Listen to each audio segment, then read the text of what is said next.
Oke, Assalamualaikum warahmatullahi wabarakatuh. Waalaikumsalam. Saya dari Kontras TV Independen, Pak, ingin mempertanyakan kepada Bung Tommy terkait masalah tanah yang dijual oleh saudara Roy ke pihak gereja. Coba Pak, diterangkan dulu bagaimana kronologis kejadiannya. Padahal yang punya tanah itu sendiri, kita kan tahu bahwa yang memiliki tanah itu, yang punya tanah kan Pak Sukardi, Pak. Tolong diceritakan kronologisnya sedikit. Oke. Pada tahun 2017, Roy datang sebagai pengontrak. Berjalannya waktu, dia bertemu dengan. Nah, kok kita tahu kan Pak, Bapak sesungguhnya di mana kok tahu duduk persoalannya bahwa Ibu Rianti menjual tanah ke Roy, itu gimana ceritanya Pak, sehingga si Roy bisa menjual ke pihak gereja? Tolong diterangkan sedikit Pak, kronologisnya. Roy bertemu dengan Rianti di rumahnya. Padahal itu Pak Sukardi kan membeli tanah itu kan dari tahun 2015 kan Pak. Jadi kabarnya sekarang kan udah masuk ke ranah hukum ya Pak, udah masuk pengadilan. Tolong Pak, gimana ceritanya tuh Pak, betul Pak pengacara. Terima kasih Pak. Sekilas kami sampaikan bagaimana perjalanannya di pengadilan litigasi ya. Siapa? Dari awal kita mengajukan gugatan perbuatan melawan hukum terkait dengan tanah, ya, tanah garap milik klien kami Pak Haji Sukardi. Kita dalam gugatan itu dimenangkan, ya, penggugat menang, dikabulkan oleh majelis hakim berdasarkan bukti-bukti, ya, bukti-bukti dan saksi-saksi. Saksi-saksi itu mengeluarkan bukti kita. Apa saja bukti-bukti yang kita perlihatkan di persidangan itu asli semuanya, ya, bukti asli semua. Ya, tentang legalitas kepemilikan. Jadi tanah tersebut seluas kurang lebih 16.000 hektar itu dimiliki oleh 7 orang. Ada semua di sini lengkap nama-namanya. Ada semua. Dan ini semuanya masalah legalitas ini dikuasakan dari 6 orang ke 1 orang, yaitu Pak Haji Sukardi.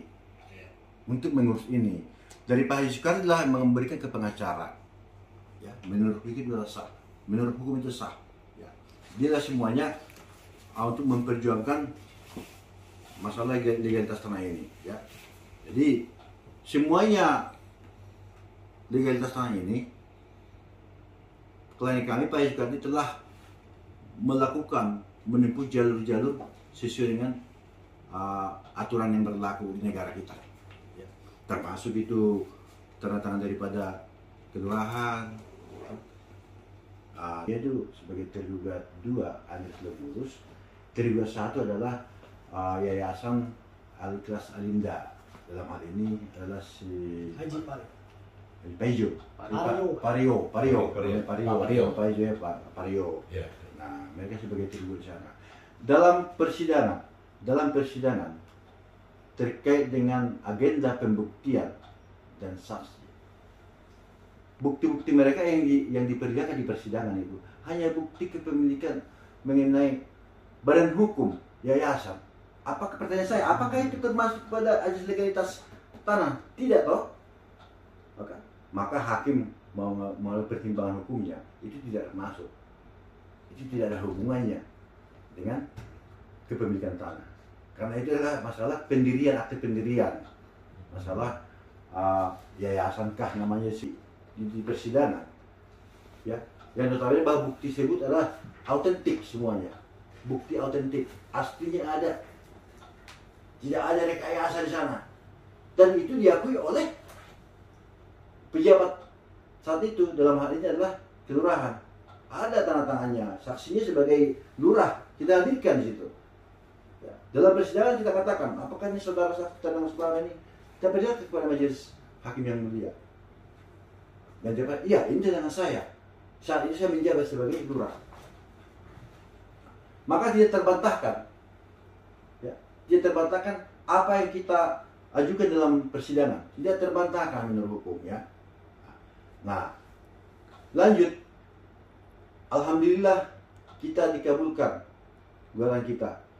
Dan mereka tidak terima mereka mengajukan upaya hukum banding mereka kan, banding. Lalu kita baca memori banding mereka, kok di sana tebal. Ini dia nih. Tebal di sini, banyak di sini lampiran-lampiran, ya. Dibuat di sini bukti tambahan, singkatannya BT. Yang utamanya saat di pengadilan negeri itu bukti mereka hanya akte pendirian yayasan. Ya. Kok di sini ujuk-ujuk bikin bukti tambahan ya dari BT 1 sampai BT berapa ya, sampai BT 51. Setelah kami lihat, kami teliti, bukti tersebut ada penggandaan. Ya. Ada penggandaan di sana.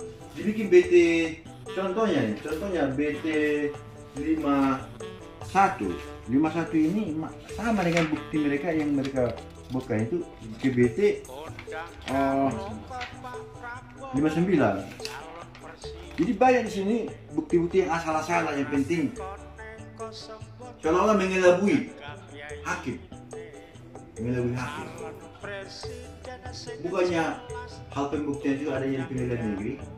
Satu pertanyaan nih Pak, kok beliau bisa menang di PT itu gimana ceritanya itu Pak? Mohon maaf, masalah itu juga justru karena kami tidak terima putusan yang tinggi. Kenapa nggak terima? Di sana pertimbangan hakim mengatakan bahwa penggugat kurang pihak. Oh, jadi begitu ya Pak? Alasannya apa? Kurang pihak. Maunya mereka ditariklah camat dan lurah ya, sebagai pihak di situ. Iya. Nah, di sini dibuat sependapat sehingga kurang pihak, ya kan? Maka putusannya NO. Kita juga harus tahu, paham, gugatan ini adalah perihalnya perbuatan melawan hukum sebagaimana yang masuk dalam 13.5 kalau terdapat bagi Facebook namanya. Di sana itu perbuatan melawan hukum apa? Pihak gereja ini kan membangun tanah tersebut dalam tahap ini. Nanti bagaimana sebagai pengacara? Dan ini kan dalam berperkara ini, dasar hukumnya gimana itu Pak? Seharusnya kan setiap perkara yang kita lakukan, lahan tersebut tidak boleh diganggu gugat gitu Pak, sampai ada putusan pengadilan ini gitu, putusan tetap. Tapi kok gereja terus saja melakukan pekerjaannya kan gitu Pak? Apa langkah-langkah Pertanyaannya yang Bapak ambil? sangat bagus dalam perkara tersebut. Jadi semuanya adalah masih ranah hukum. Tidak boleh dari pihak manapun, tidak boleh menikmati atau membuat suatu bangunan di atas tanah tersebut. Ya. Kami minta juga kepada pihak gereja agar mengetahui langkah-langkah kami ini adalah langkah-langkah yang kami minta kepada gereja sah. Jadi saya minta kepada pihak gereja agar diselesaikan yang baik-baik kepada siapa transaksinya itu, karena bukan kewenangannya. Jadi semuanya udah ya bisa dikatakan itu diduga melanggar tindak penipuan sebagai mas dalam pasal 38 dan lain-lain gitu. Jadi saya minta itu gereja menghentikan hukum, menghentikan kegiatan apapun terkait dengan tanah selain kami. Jadi mungkin dalam waktu dekat ini kami akan mensomasi memberikan teguran hukum kepada pihak gereja agar selesai dengan baik. Oke, siap. Saya rasa cukup. Sekian Pak. Oke, terima kasih kepada pihak Pak Kardi melalui kuasa hukumnya yang sudah kami wawancarai. Mudah-mudahan terusnya pihak gereja menghentikan aktivitas untuk pembangunan gereja, kan gitu ya Pak? Jangan lupa like, follow, comment, subscribe, and share ya.